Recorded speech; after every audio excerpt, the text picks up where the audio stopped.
It's a wish come true for me. In the show also जब 11-11 जब बजते हैं तो जैसे लाइफ में कुछ होता है ना मैजिकल, शो में भी ऐसा कुछ होता है. Character full of life, which I've really enjoyed portraying on screen. अच्छी एक्सपीरियंस रहा है, बढ़िया एक्सपीरियंस रहा है, बहुत एक्सपीरियंस मिला है इस एक्सपीरियंस में. It's exactly that. It's a wish come true for me. And in the show also जब 11-11 जब बजते हैं तो जैसे लाइफ में कुछ होता है ना मैजिकल, शो में भी ऐसा कुछ होता है जो जिसे आप एक तरीके से मिस्टिकल मैजिकल कह सकते हैं. It's almost like playing two characters in a show because she is जब आप पास्ट में उसे देखते हैं तो वो एक यंग ऑफिसर है, अभी अभी आई है, घबराई हुई है, उसका कॉन्फिडेंस इतना हाई नहीं है. She is lucky to find a great mentor and उसके बाद वो under his mentorship and life के एक्सपीरियंस की वजह से, अपनी जॉब की एक्सपीरियंस की वजह से कॉन्फिडेंट हो जाती है और एक रैंक पर भी पहुंच जाती है. तो जब आप प्रेजेंट डे में उसे देखते हैं युग के साथ में, तब तक वो डीएसपी बन चुकी है एंड अब वो एक यंग ऑफिसर है जिसने ज्वाइन किया है. तो इट्स ऑलमोस्ट लाइक किसी का करियर, किसी के लाइफ का पूरा डेकेड ट्रेस करना.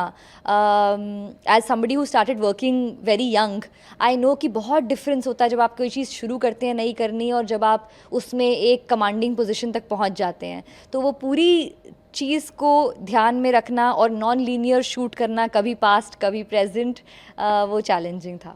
Dream come true, yeah, working with such beautiful faces. There we go. Beautiful. Again, a great story backed by great producers on a great platform. So I think a win-win for everyone.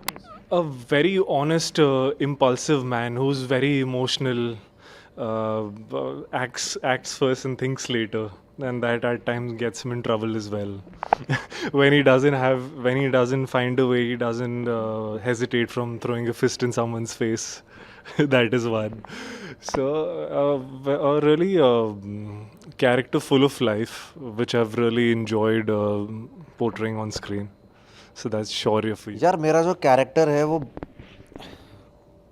उसके inner conflict इतने चल रहे हैं ना अपनी life के, और उसके पास ट्रॉमास इतने लेयर्ड है ना उसके डिफेंस सिस्टम में और डिफेंस मैकेनिज्म में, या फिर उसका जो एक या उसका जो कैरेक्टर है, जो इस तरह से वो बोलता भी है, जिस तरह से वो वर्क करता है, वो सब उसमें झलकता है उस कैरेक्टर में. मेरे लिए बहुत मुश्किल था ये कैरेक्टर प्ले करना, क्योंकि एक चीज़ नहीं चल रही है, बहुत चीज़ें चल रही हैं. उसका खुद का पास्ट पीछे चल रहा है, उसके खुद के ट्रॉमास हैं जो हिट करते रहते हैं बार बार.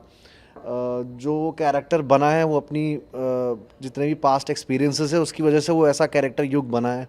और थिंकिंग बहुत फास्ट है उसकी, उस वजह से वो बॉडी लैंग्वेज बहुत उसकी क्या बोलते हैं, अनईजी सा है अंदर से वो. तो वो वैसा कैरेक्टर है मेरा. मैंने वो रोल नेगेटिव सोच के किया नहीं था, मेरी मतलब गलती नहीं थी उसमें. एज जो कैरेक्टर था वो, उसको काम वही सिखाया उसके बाप ने और वो वही कर रहा था और बखूबी निभा रहा था और अपने बल्कि बढ़ाना ही चाह रहा था अपना बिजनेस. तो मेरे लिए वो विलन नहीं था. अगर मैं ये सोच के करता मैं विलन हूँ और मुझे 6 दिन कमरे में बंद होना पड़ेगा इस मेंटालिटी को निभाने के लिए, तो फिर वो मेरी टेक्निक्स दिखने लग जाती. तो that character was really cool, breezy yet menacing. Yes, intense, but he was cool, breezy. मैंने मार भी रहा था तो बहुत उसका रिदम एक टक टक टक वाला रिदम है. युग का रिदम बहुत अलग है. He is really fast. तो बोल भी मैंने स्पेशली बोला भी क्लियर नहीं है इसमें. जो हिंदी बोली है मैंने वो भी क्लियर नहीं बोली है. जो अल्फाज मैंने उर्दू के, चाहे जो भी ज़बान है मेरी, वो मैंने बहुत ही ज़्यादा ठेठ फास्ट बोलने का कोशिश की है. अब वो पता नहीं अच्छा दिखेगा नहीं दिखेगा, वो ऑडियंस के ऊपर है. बट वो मैंने कोशिश की है कि मैं, जो लोग थॉट प्रोसेस बहुत फास्ट रखते हैं वो जनरली या तो बहुत फास्ट बोलते हैं या जल्दी जल्दी उन्हें अपना सेंटेंस निपटाना होता है, जैसे मैं अभी कर रहा हूँ. और वो युग है एक्चुअली. तो इससे काफ़ी है, बट वो बहुत ज़्यादा ऐसा है कि भैया ये कैरेक्टर था वो, तो वो चेंज है. यही बस डिफ़िकल्टी हुई. बढ़िया एक्सपीरियंस है यार. आई थिंक जर्नी जो है मेरी रही है. बैक डांसर बनने आया था, ये सब मैंने जैसे बोला है बोनस चल रहा है. बैक डांसिंग भी की, सब किया, कोरियोग्राफ किया, फिर किसी ने होस्टिंग के लिए बोल दिया. तो ये 14-15 साल सब ट्राई किया है मैंने लाइफ में, और मज़ा आ रहा है यार. अभी इस वक्त ये करने में मज़ा आ रहा है, और अच्छी एक्सपीरियंस रहा है, बढ़िया एक्सपीरियंस रहा है. बहुत एक्सपीरियंस मिला है इस एक्सपीरियंस में. So I've been very fortunate that I've had opportunities come my way where all my characters have been very distinct, in very distinct worlds, different, distinct stories. So that's my good fortune. I'd like that to continue. There's some conscious effort thought behind it as well. Uh, Coming to playing characters in uniform, I think it's a sense of great pride, really. And like your fellow journalists had asked me the same question, and I said the same that I'm going to tell you, that the moment you wear that uniform, you feel that change. You feel that immediate change. Your shoulders square up. Your voice just becomes more active and authoritative. So you see that immediate change in you, and I would, more than, of course, the physicality, the exterior, I would also give it a lot of thought in understanding the person, what's going on in his head.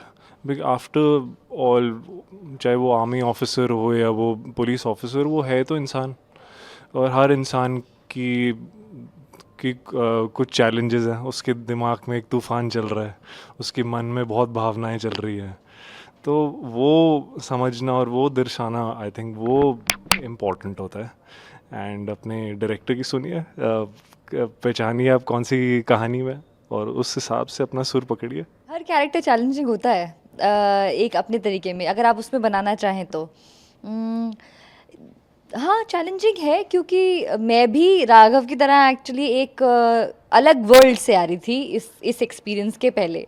तो because I had played this gangster, now it's not about कि gangster है ये corp है, दोनों characters के. और मैंने भी, जैसे कि वो कह रहे थे ना कि नेगेटिव कैरेक्टर, अगर जो भी ग्रे कैरेक्टर्स को आप प्ले करते हुए नहीं उन्हें जज कर सकते. आप नहीं सोच सकते कि मैं ऐसी हूँ, ऐसा मतलब कि ये कैरेक्टर ऐसा है, आप उसको जज नहीं कर सकते. आपको लगता है कि मैं, आप जस्टिफाई करते हैं उसको, अपने आप को, तभी आप उसे कन्विंसिंगली प्ले कर पाते हैं.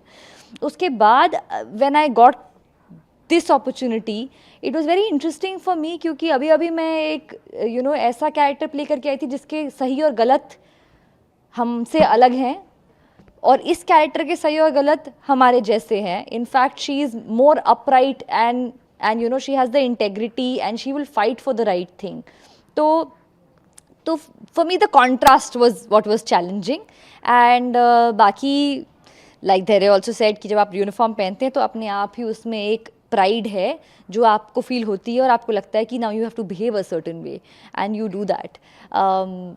बाकी हमारा काम राइटिंग और डायरेक्टर ने काफ़ी सॉल्व कर दिया था. उन्होंने बहुत मेहनत की हुई थी ऑलरेडी.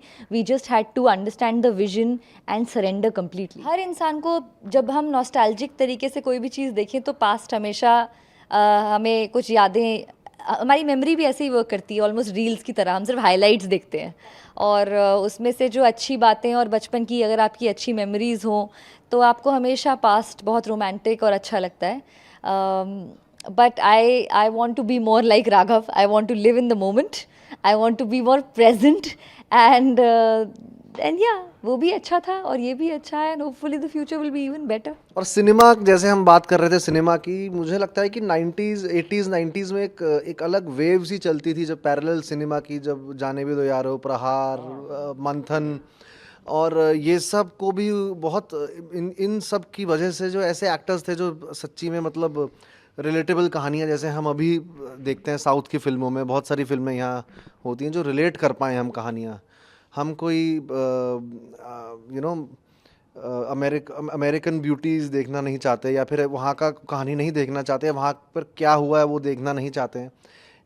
हम देखना चाहते हैं कि फॉर एग्ज़ाम्पल पुष्पा कैसे लड़ेगा मज़दूरों के लिए, फॉर एग्ज़ाम्पल मैं बोल रहा हूँ. और वही चीज़ पहले भी होती थी, वही चीज़ अगर अभी भी लोग करते हैं, वो चीज़ हिट होती है. चाहे तो आप बारहवीं फेल देख लीजिए, चाहे आप लापता लेडीज़ देख लीजिए, किल देख लीजिए. अगर रिलेटेबिलिटी हो, कम से कम इंसान तो लगे टीवी स्क्रीन पर, बता तो पाए यार ये मैं हो सकता हूँ. तुमने वो थॉट प्रोसेस ही अगर बिगाड़ दोगे इंसानों की कि मैं हो ही नहीं सकता कभी लार्जर देन लाइफ.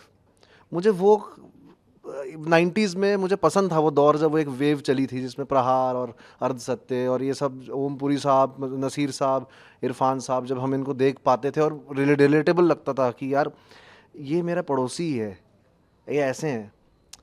तो एक वो बड़ा अच्छा लगता है। इवन अमिताभ बच्चन साहब जब आते थे तो लगता था कूली आ रहा है, तो लगता था कूली है, पसीना रहता था, एक रिलेटेबिलिटी थी।